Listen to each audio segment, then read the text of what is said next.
আলাইকুম। সালাম আলাইকুম। সালাম আলাইকুম। রোনালদোর আচরণে ক্ষুব্ধ মেসি, অবশেষে ইসলাম গ্রহণ করলেন রোনালদো। দর্শক, ৩ বছর সৌদি ক্লাব আল নাসরের হয়ে খেলছেন পর্তুগিজ ফুটবলার ক্রিস্টিয়ানো রোনালদো। এই ৩ বছরে নাসরের হয়ে ৮৩টি ম্যাচ খেলে গোল করেছেন ৭৫টি, অ্যাসিস্ট করেছেন ১৮টি। এবার কি তাহলে সৌদি পর্বের সমাপ্তি ঘটে যাচ্ছে রোনালদোর? আর কি সৌদি আরবের ক্লাবে আল নাসরের হয়ে খেলবেন না তিনি? এমন প্রশ্নে আল নাসর এখন সরগরম। ২০২৫ সালেই শেষ হয়ে যাবে রোনালদোর সঙ্গে আল নাসরের চুক্তির মেয়াদ। চুক্তি বাড়ানোর বিষয়ে সৌদি ক্লাবটির পক্ষ থেকে কোনো অগ্রগতি দেখা যাচ্ছে না। সুতরাং ধরেই নেওয়া যায় চলতি মৌসুমেই সৌদিতে আছেন তিনি।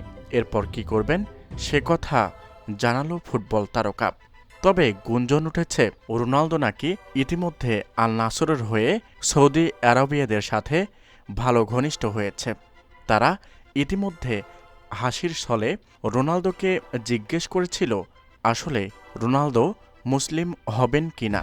তবে রোনালদো এমন সাক্ষাৎকারে বলেন, আমি সৌদি আরবে এসে এখানকার সংস্কৃতি ও ধর্মকে খুব ভালোভাবে জানতে পেরেছি। এটি একটি ইসলাম বা শান্তির ধর্ম, যা আমাকে আকর্ষণ করে। যদিও সরাসরি ইসলাম গ্রহণের বিষয়ে তিনি কিছু জানাননি, তবে তার এই ধরনের মন্তব্য এমন আচরণ ভক্ত সমর্থকদের মাঝে কৌতূহল জাগিয়েছে। তবে রোনালদোর এমন আচরণে ক্ষুব্ধ মেসি।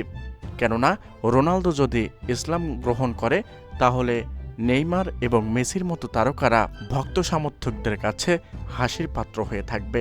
তো দর্শক, এ নিয়ে আপনাদের মতামত অবশ্যই কাম্য। ধন্যবাদ।